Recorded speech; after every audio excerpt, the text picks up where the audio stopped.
ओम श्री गणेशाय नमः। श्री शिव महापुराण विद्वेश्वर संहिता 15वां अध्याय।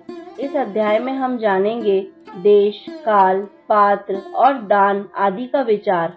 ऋषिगण बोले, समस्त पदार्थों के ज्ञाताओं में श्रेष्ठ हे सूत जी, अब आप क्रमशः देश, काल आदि का वर्णन करें। सूत जी बोले, हे महर्षियों, देव यज्ञ आदि कर्मों में अपना शुद्ध ग्रह समान फल देने वाला होता है, अर्थात अपने घर में किए हुए देव यज्ञ आदि शास्त्रोक्त कर्म फल को सम मात्रा में देने वाले होते हैं। गौशाला का स्थान घर की अपेक्षा 10 गुना फल देता है। जलाशय का तट उससे भी 10 गुना महत्व रखता है तथा जहाँ बेल, तुलसी एवं पीपल वृक्ष का मूल निकट हो, वह स्थान जलाशय से भी 10 गुना अधिक फल देने वाला होता है। देवालयों को उससे भी 10 गुना महत्व का स्थान जानना चाहिए। तीर्थ भूमि का तट देवालय से भी 10 गुना महत्व रखता है और उससे 10 गुना श्रेष्ठ है नदी का किनारा। उससे 10 गुना उत्कृष्ट है तीर्थ नदी का तट और उससे भी 10 गुना महत्व रखता है सप्त गंगा नामक नदियों का तीर्थ। गंगा, गोदावरी, कावेरी, ताम्रपर्णी, सिंधु, सयूर और नर्मदा, इन 7 नदियों को सप्त गंगा कहा गया है। समुद्र के तट का स्थान इससे भी 10 गुना अधिक पवित्र माना गया है और पर्वत के शिखर का प्रदेश समुद्र तट से भी 10 गुना पावन है। सबसे अधिक महत्व का वह स्थान जानना चाहिए जहाँ मन लग जाए। यहाँ तक देश का वर्णन हुआ। अब काल का तारतम्य बताया जाता है। सतयुग में यज्ञ, दान आदि कर्म पूर्ण फल देने वाले होते हैं, ऐसा जानना चाहिए। त्रेता युग में उसका 3/4 फल मिलता है। द्वापर में सदा आधे ही फल की प्राप्ति कही गई है। कलयुग में 1/4 ही फल की प्राप्ति समझनी चाहिए और आधा कलयुग बीतने पर उस फल में से भी 1/4 कम हो जाता है। शुद्ध अंतःकरण वाले पुरुष को शुद्ध एवं पवित्र दिन सम फल देने वाला होता है। हे विद्वान ब्राह्मणों, सूर्य संक्रांति के दिन किया हुआ सत्कर्म पूर्वोक्त शुद्ध दिन की अपेक्षा 10 गुना फल देने वाला होता है, यह जानना चाहिए। उससे भी 10 गुना अधिक महत्व उस कर्म का है जो विशुभ नामक योग में किया जाता है। दक्षिणायन आरंभ होने के दिन अर्थात कर्क की संक्रांति में किए हुए पुण्य कर्म का महत्व विशुभ से भी 10 गुना अधिक माना गया है। उससे भी 10 गुना अधिक मकर संक्रांति में और उससे भी 10 गुना अधिक चंद्र ग्रहण में किए हुए पुण्य का महत्व है। सूर्य ग्रहण का समय सबसे उत्तम है। उसमें किए गए पुण्य कर्म का फल चंद्र ग्रहण से भी अधिक और पूर्ण मात्रा में होता है। इस बात को विज्ञ पुरुष जानते हैं। जगत रूपी सूर्य का राहु रूपी विष से संयोग होता है, इसलिए सूर्य ग्रहण का समय रोग प्रदान करने वाला है। अतः उस विष की शांति के लिए उस समय स्नान, दान और जप करना चाहिए। वह काल विष की शांति के लिए उपयोगी होने के कारण पुण्यप्रद माना गया है। जन्म नक्षत्र के दिन तथा व्रत की पूर्ति के दिन का समय सूर्य ग्रहण के समान ही समझा जाता है, परंतु महापुरुषों के संग का काल करोड़ों सूर्य ग्रहण के समान पावन है, ऐसा ज्ञानी पुरुष मानते हैं। तपोनिष्ठ योगी और ज्ञाननिष्ठ यति ये पूजा के पात्र हैं, क्योंकि ये पापों के नाश में कारण होते हैं। जिसने 24 लाख गायत्री का जप कर लिया हो, वह ब्राह्मण भी पूजा का पात्र है। उसका पूजन संपूर्ण फलों और भोगों को देने में समर्थ है। जो पतन से त्राण करता अर्थात नरक में गिरने से बचाता है, उसके लिए इसी गुण के कारण शास्त्र में पात्र शब्द का प्रयोग होता है। वह दाता को पाप से त्राण प्रदान करने के कारण पात्र कहलाता है। गायत्री अपना गान करने वाले का अधोगति से त्राण करती है, इसलिए वह गायत्री कहलाती है। जैसे इस श्लोक में जो धनहीन है वह दूसरों को धन नहीं दे सकता, जो यहाँ धनवान है वही दूसरे को धन दे सकता है। उसी तरह जो स्वयं शुद्ध और पवित्र आत्मा है वही दूसरे मनुष्य को त्राण या उद्धार कर सकता है। जो गायत्री का जप करके शुद्ध हो गया है वही शुद्ध ब्राह्मण कहा जाता है। इसलिए दान, जप, होम, पूजा इन सभी कर्मों के लिए वही शुद्ध पात्र है। ऐसा ब्राह्मण ही दान लेने तथा रक्षा करने की पात्रता रखता है। स्त्री हो या पुरुष, जो भी भूखा हो वही अन्नदान का पात्र है। श्रेष्ठ ब्राह्मण को समय पर बुलाकर उसे धन अथवा उत्तम वाणी से संतुष्ट करना चाहिए। इससे अभीष्ट फल की प्राप्ति होती है। जिसको जिस वस्तु की इच्छा हो उसे वह वस्तु बिना मांगे ही दे दी जाए तो दाता को उस दान का पूरा फल प्राप्त होता है। ऐसी महर्षियों की मान्यता है। जो याचना करने के बाद दिया गया हो वह दान आधा ही फल देने वाला बताया गया है। अपने सेवक को दिया हुआ दान 1/4 फल देने वाला कहा गया है। हे विप्रो, जो जाति मात्र से ब्राह्मण है और दीनता पूर्ण वृत्ति से जीवन बिताता है, उसे दिया हुआ धन का दान दाता को इस भूतल पर 10 वर्षों तक भोग प्रदान करने वाला होता है। वही दान यदि वेद वेत्ता ब्राह्मण को दिया जाए तो वह स्वर्ग लोक में देवताओं के 10 वर्षों तक दिव्य भोग देने वाला होता है। गायत्री जापक ब्राह्मण को दान देने से सत्यलोक में 10 वर्षों तक पुण्य भोग प्राप्त होता है और विष्णु भक्त ब्राह्मण को दिया गया दान वैकुंठ की प्राप्ति कराने वाला जाना जाता है। शिव भक्त विप्र को दिया हुआ दान कैलाश की प्राप्ति कराने वाला कहा गया है। इस प्रकार सबको इन लोकों में भोग प्राप्ति के लिए दान देना चाहिए।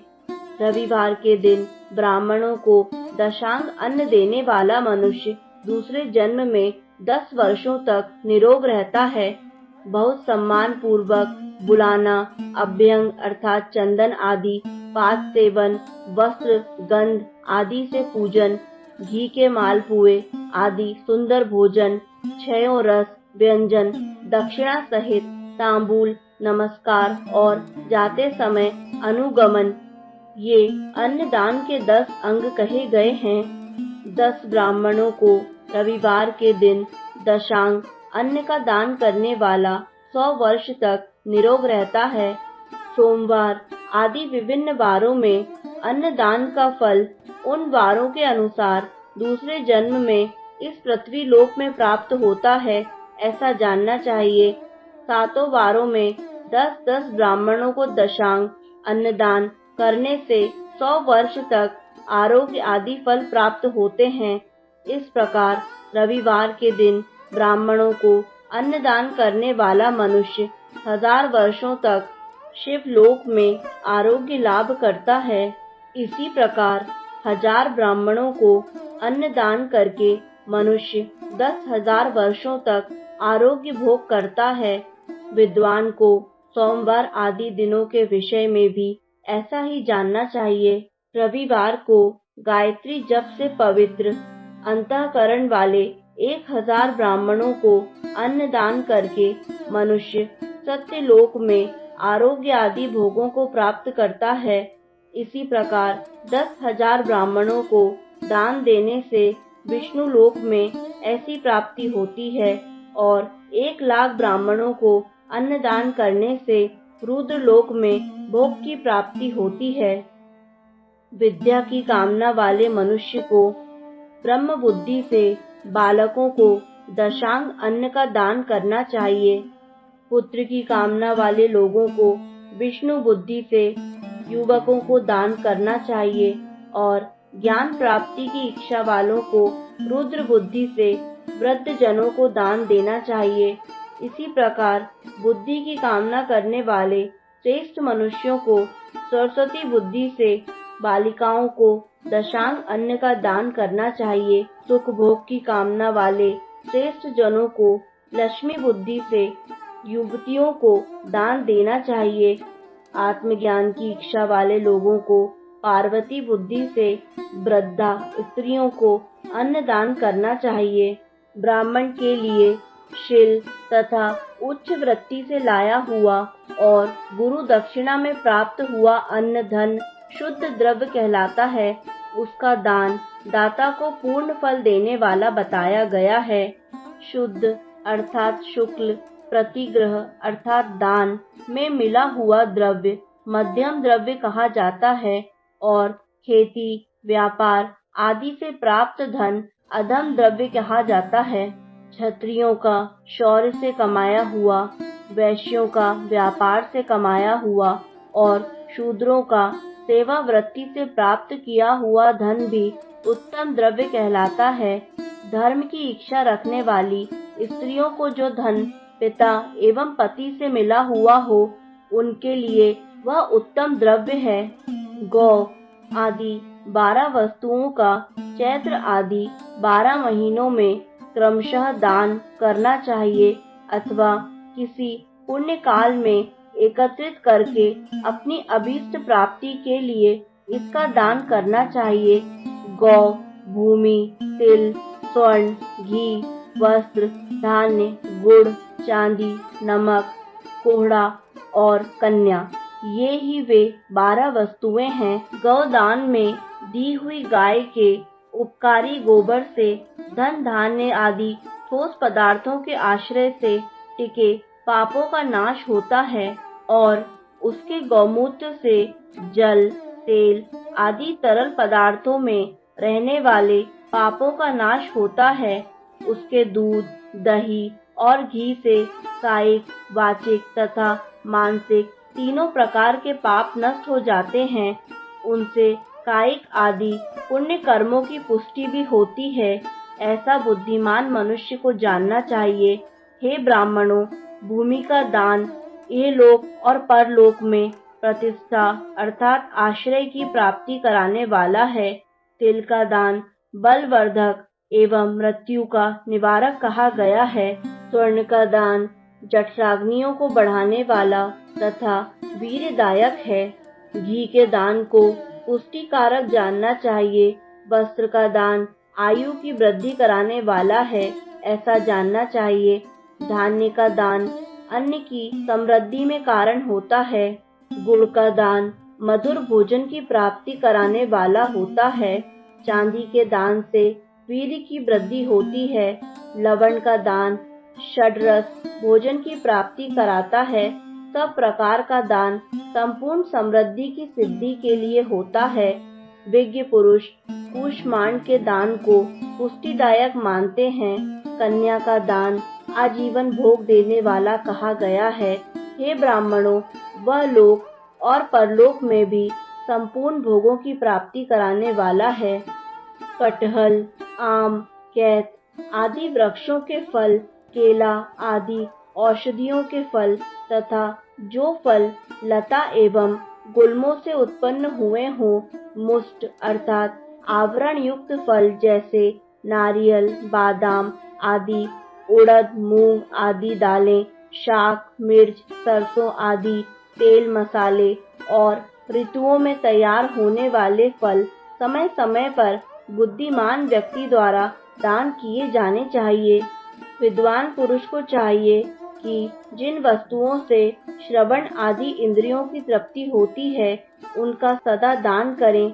श्रोत आदि 10 इंद्रियों के जो शब्द आदि 10 विषय हैं, उनका दान किया जाए तो वे भोगों की प्राप्ति कराते हैं तथा दिशा आदि इंद्रिय देवताओं को संतुष्ट करते हैं।